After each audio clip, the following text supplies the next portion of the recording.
We've all heard the well-known adage, life is not a problem to be solved, but a reality to be experienced.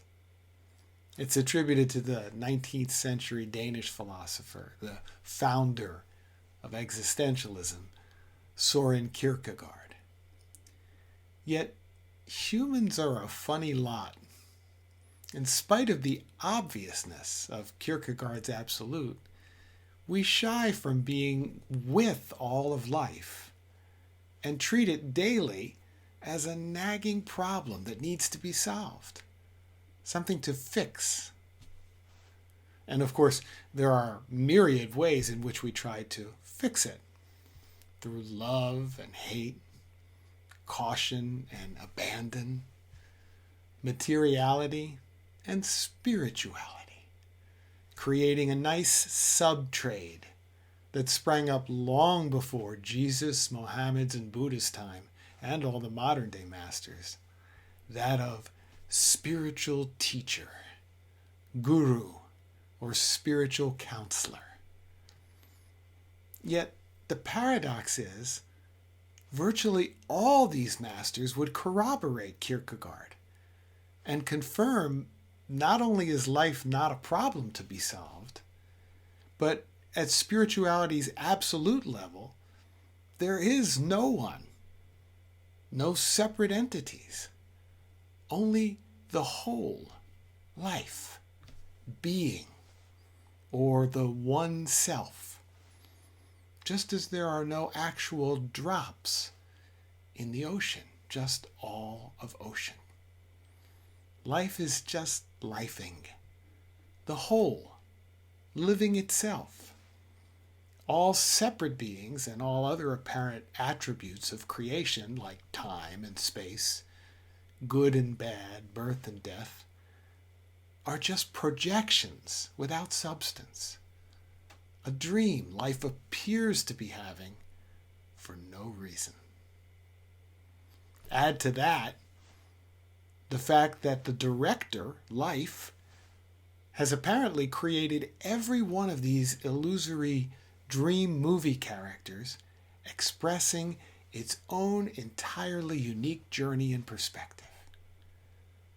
Yes, there may appear to be some commonality in paths, minds, and habits, but ultimately every character has its own unique story and sees life through their own individual lens.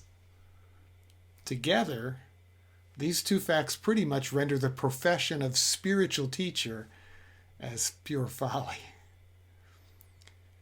One well-known teacher walked into a large hall to give a spiritual address to a massive crowd, sat down, thought for a moment, and said, "There's really no spiritual awakening advice I can give to anyone here, because here there are 10,000 separate universes, 10,000 realities.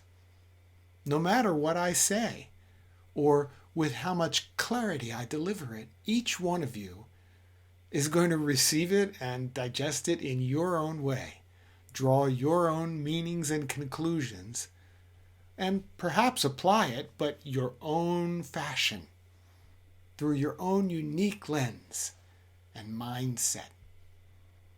Any outcome is uncontrollable because life is determining it, not the illusory you.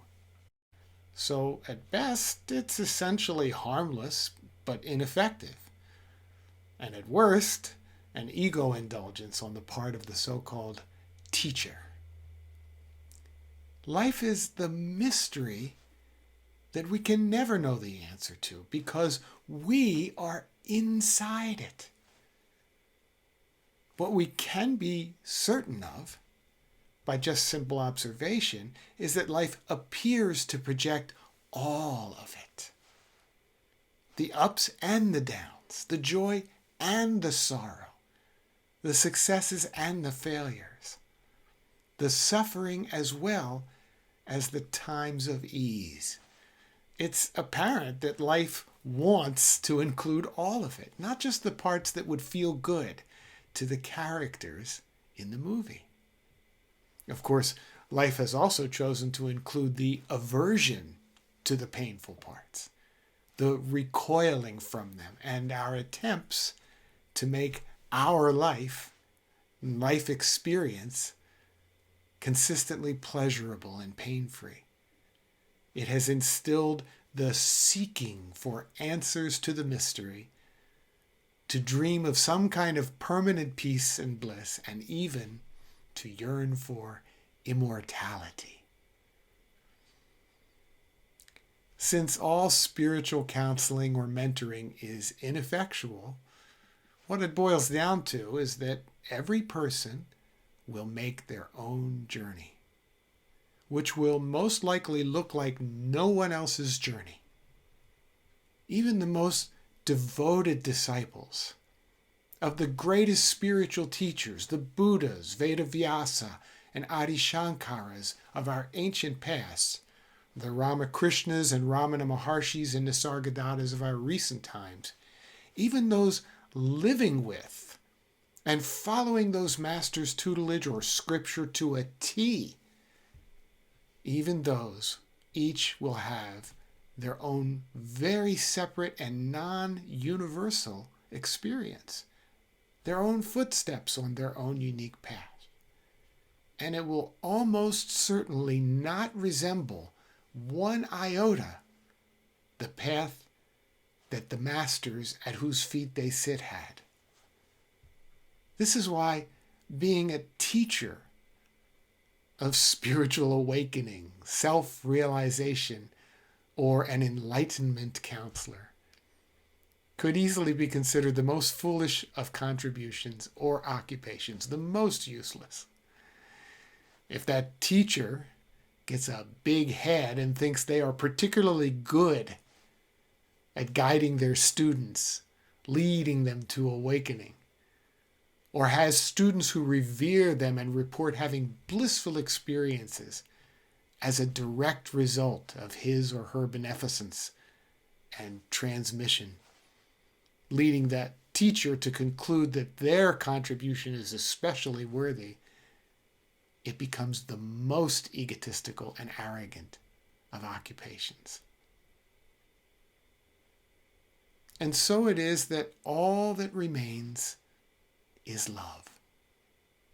The gathering together of ideas and conversation, sometimes referred to as communion with the truth or satsang, solely for the purpose of sharing that moment of love, this moment of now, this moment of life, lifing, life revealing secrets to itself that life already knows and has no need of reminding or conversing about, but does so anyway, out of its irresistible love for itself and the apparent manifestation of moments.